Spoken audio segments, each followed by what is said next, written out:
Good morning and welcome to Ask Me Anything. Triggers is this month's topic.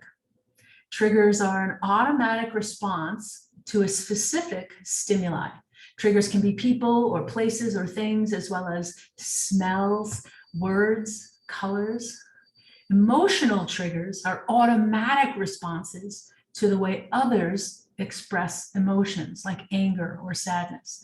Today, I'll be talking about my trigger of anger as an example. So I want to give you a non-trigger warning. I won't be giving you challenging triggers this morning. I don't want to trigger anyone. I'm going to use my own example of my trigger of anger. If your reaction to a behavior is usually emotionally intense, that behavior may be a trigger for you. So what we'll cover today, an understanding of triggers. We'll start right there. You know how I love the facts. And then I'm going to talk about simple techniques you can use instantly for practicing self-compassion in the face of a triggering event. I'm going to give you powerful statements you can use with bosses, peers, or clients who trigger you, and actionable techniques to move past your triggers intentionally. I learned my techniques the hard way and then sought every other example there was so I could continually handle challenging personalities in my space. So this trigger topic is not new for me, and I'm delighted that you're here to listen to what I may be able to impart. Because in business, in sales, and in life, with practice, we can choose to respond from emotion or intellect if we have the options at our ready. And my Peloton instructor, Dennis Morton, always says, practice doesn't make perfect. Practice makes permanent. When we practice over and over and over again the same thing, we permanently have that skill set at our fingertips. Now when someone triggers me, I go, no. No one yells in my space. I'm not embarrassed at all. Don't yell at me. End of the story. It's my trigger. It has become so permanent that I can say it now without emotion. So let's set the stage. I'm going to share my screen, and host has disabled screen share. Gotta love that. Go ahead, Kelly. Yay, thank you. All right, so 3 quick slides. Someone put their thumbs up when they tell me they can see my screen. Thank you, everyone. How to cope with triggers. We may have seen this image before. Call someone if you're feeling triggered. Sure, if you've got a trigger buddy you can call. I've never have fun. Keep a journal. Sure, I have a journal. I write all kinds of things down, but I don't know how proactive or reactive that is. Exercise regularly. Absolutely. We all know we're more stressed and easily to trigger when we're not exercising regularly. All of these are good ideas, but I'm going to focus on this side. Practice relaxation techniques. Breathing, piece of cake.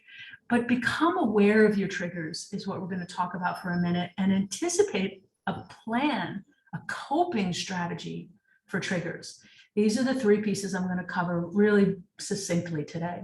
And I want you to know that historically, brain science, up until only about 15 years ago, had us paying attention to the age of 20.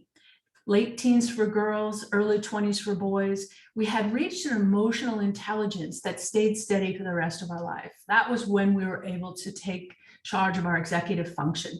And it was believed that always we were operating at that post-adolescent phase, our emotional and psychological ability.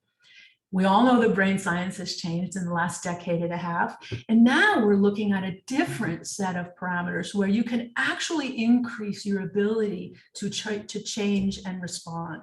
And this is from a book that I use, so apologies for it being an actual photo of the book, but I just love it. So it used to be the line went straight across, and that was a socialized mind. You knew how to socialize. You had your prefrontal cortex had finished as a post-adolescent, and you could manage intellectually. But then we learned that there's a self-authoring mind. As people started becoming leaders and trying to be better leaders, we started to see new neural pathways increase, go up a level on this complexity chart in the brain. They were driving agendas. Leaders learned to lead.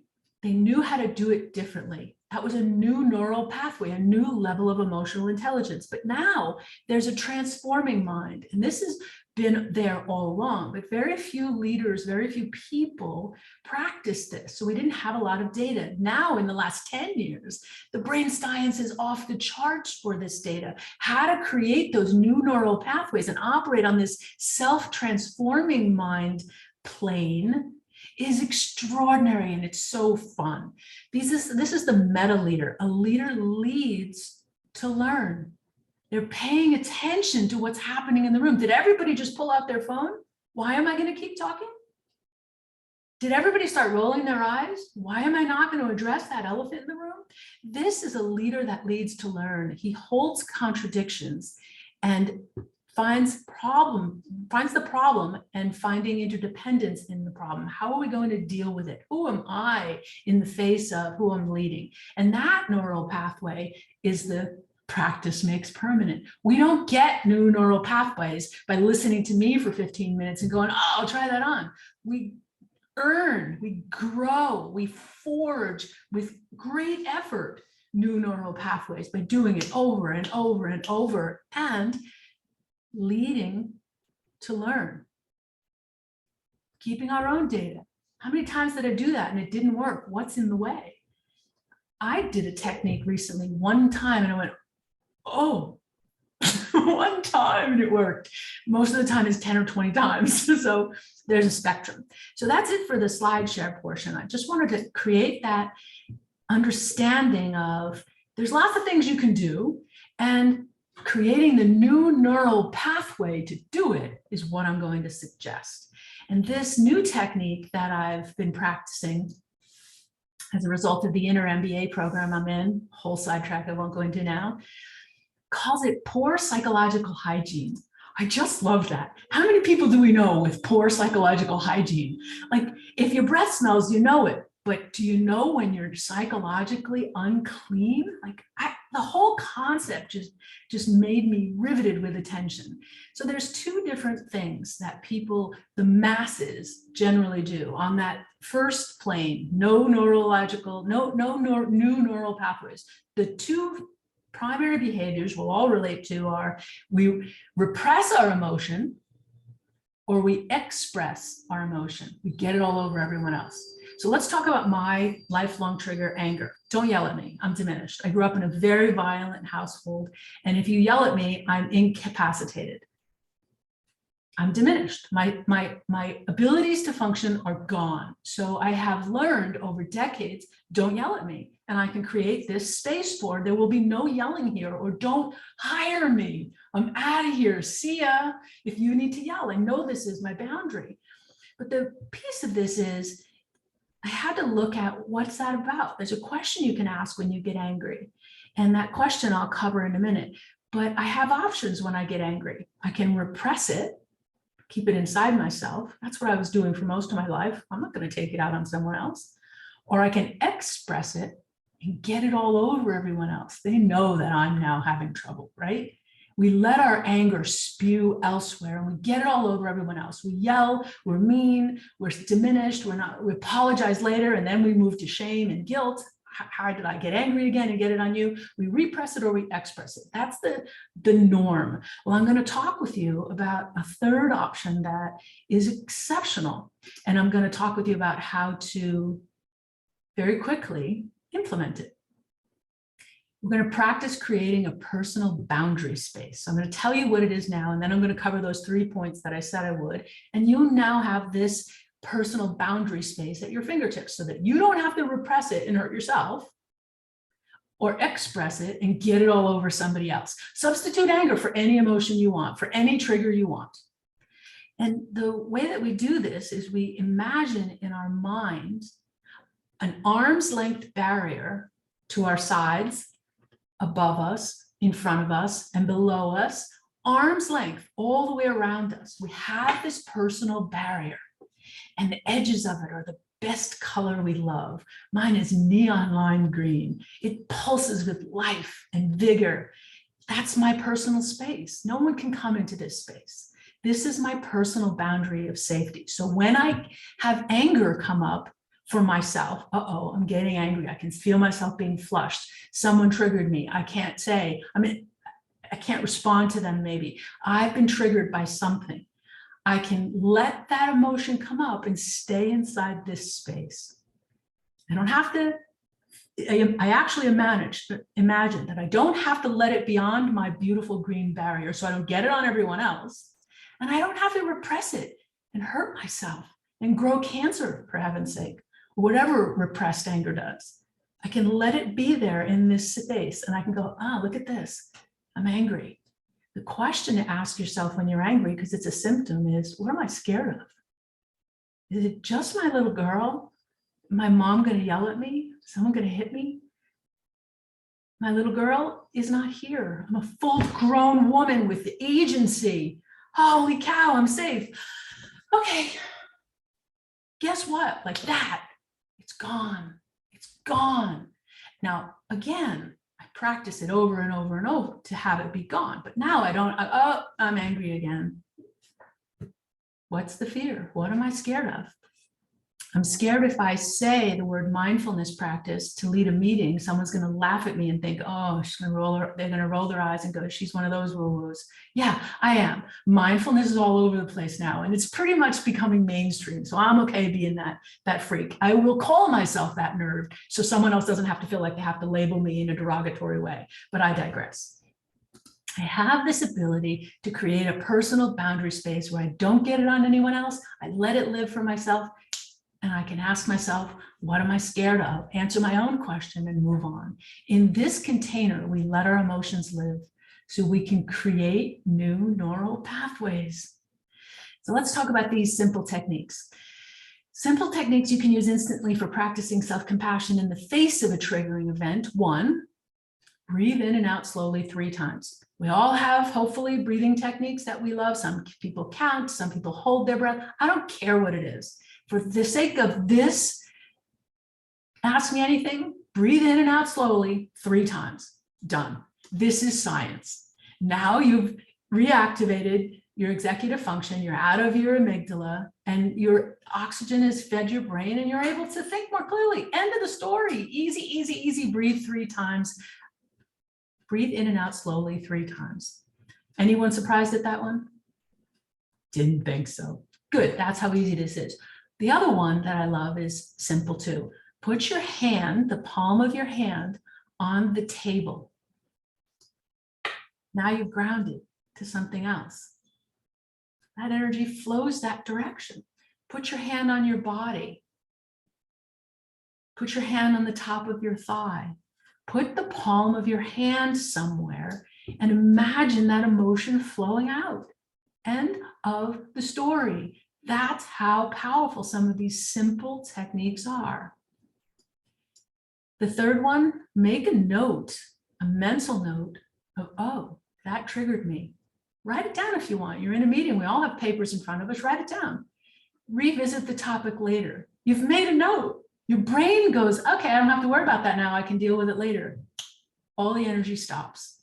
Try it. Whichever one works for you. Breathing, grounding, just make a note of it and deal with it later. Either way, the triggering event is now in this safe space and you get to move on. Those are the 3 simple techniques. Powerful statements you can use with bosses, peers, or clients who trigger you. I had a lot of fun trying to narrow this down to 3. I have 300 of these, and they're by category.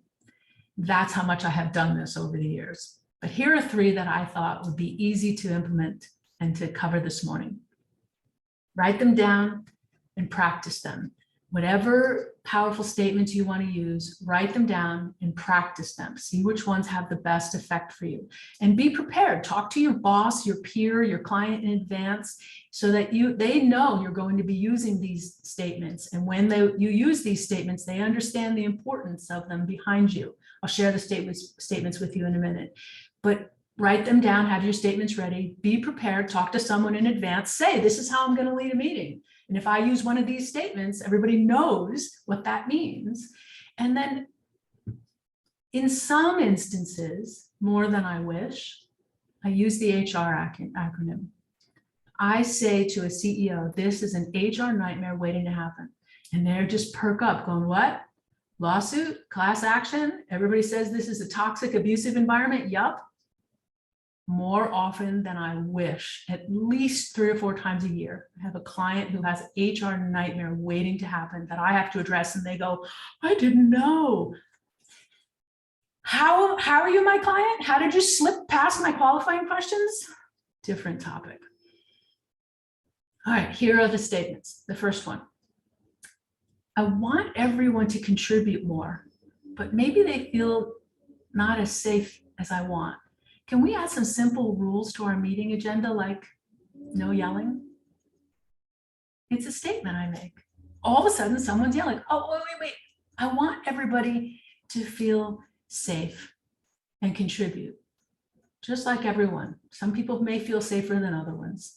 Can we add some simple rules to our meeting, like no yelling? That's one to do in advance, but I do that in the meeting sometimes. One time in my life, and it was recently, I stood up. I wasn't the only woman in the room, but pretty much I stood up at the board meeting and everybody stopped talking. I went, good. And they were like, good? I go, everybody's yelling. Now you're looking at me. I don't feel safe when there's yelling in the room. Remember I said that, or I'm saying that now? Can we just take it down a level and use respectful communication? I don't talk to the person who's yelling. I don't call anybody out or shame anybody. I stood up, talk about an aggressive mood. I have practiced saying, don't you dare yell at me. And that's the action I took. So I want everyone to contribute more than they may be able to feel safe to is a simple one. Here's another one, and this is the one I love the most. This is the statement. Let's create a trigger symbol we can all use as a clue. So when someone begins to raise their voice, maybe someone puts their hand up. Maybe someone puts their hand on the shoulder next to the next person. You know how when you want kids to be quiet in a classroom, what is that symbol where everybody does there you go, and all the kids start being quiet? You make a symbol for this doesn't work. If someone begins to raise their voice, if someone starts attacking someone personally instead of critiquing their work, oh, this is stupid, or didn't you try that before and it failed? Don't start attacking someone personally. This is a place where we can have a trigger warning. Someone makes a symbol and then, oh, sorry, I meant to say, I'm worried this won't be effective. Should we try it again with different parameters? Or, you can let the disdain say there, but you've got this trigger component. Maybe people are rolling their eyes and showing disdain. I will call that out in a heartbeat. I don't need a symbol. Why is everybody rolling their eyes? Okay, whiteboard time, pros and cons. What are the cons? Let's hear them. We go, oh, cool, I get to say this out loud. Yeah, you do, because you're being disruptive, rolling your eyes and being rude. Let's figure out what that is and give you an alternative way to let that out. Or people are looking at their phone and they're not listening. Okay, everybody's on their phone. Time to put the phones down and understand what's going on. Where did I lose you? Well, I don't think this is relevant. Do we really have, just last month I had someone say there are 5 people in this meeting. Do you know what the hourly is for this? Well, sure I do. It's management 101. And do you know what the cost is if you don't learn this skill set? Because you keep doing the same workflow over and over and over again without efficiency, and they're all quiet. The phones go away. Got it. Hate it. Gonna learn it. Thank you. Okay, very simple. Now, the last section. Actionable techniques to move past your triggers intentionally. Know what your triggers are is the first one. Make a list. Let it grow every day for a few weeks. I did an anger management class with Kaiser years ago, and that's how I learned my triggers. There's a form I fill out every day that I get every time I get angry. There's 10 questions. I answer the 10 questions. I do this for 30 days and I look at the patterns. Holy cow. I was filling this thing out constantly. Really? I'm that angry? Really? Me? Yes, I really was. And my pattern was, it wasn't true. I made it up. My little girl was scared all the time. Most of it wasn't true. So much of, I'm getting verklempt. So much of my anger just went away. Now when I'm angry, I'm really angry. And now when I'm angry, I can really express it with vehemence without having my emotions spew all over someone else and triggering them. Make a list, figure it out, look for the patterns. Match the patterns to questions that have you take action. Remember I said anger is a question? What am I scared of? What must be protected? There are a list of all of the emotions and all of the questions in the book called Language of Emotions by Karen McLaren. It's heavily bookmarked for me. I love this book. It will talk with you about guilt and shame. All of a sudden you're flush red in the meeting and you feel bad. What's that about? Well, I'm the one who made that mistake with the client. I don't know how much it cost the company, but own it. You're in this protective space. How many people own that shame? It allows everyone else to do it, but it doesn't get repressed and it doesn't get expressed, or worse, repressed because you're not owning up to the mistake and no one knows who made it. Anyway, we could go through all the emotions. I don't want to, we don't have time. I want to wrap this up by saying the language of emotion, even if you just buy the book to understand what those questions are, to check in, there's an actionable technique to move past your triggers intentionally. Choose great psychological hygiene. I just love being clean. I love that phrase, psychological hygiene. In business, in sales, and in life. With practice, practice makes permanent, we can choose to respond from emotion or intellect. Growing new neural pathways happens if we have the options that are ready. And there you have it.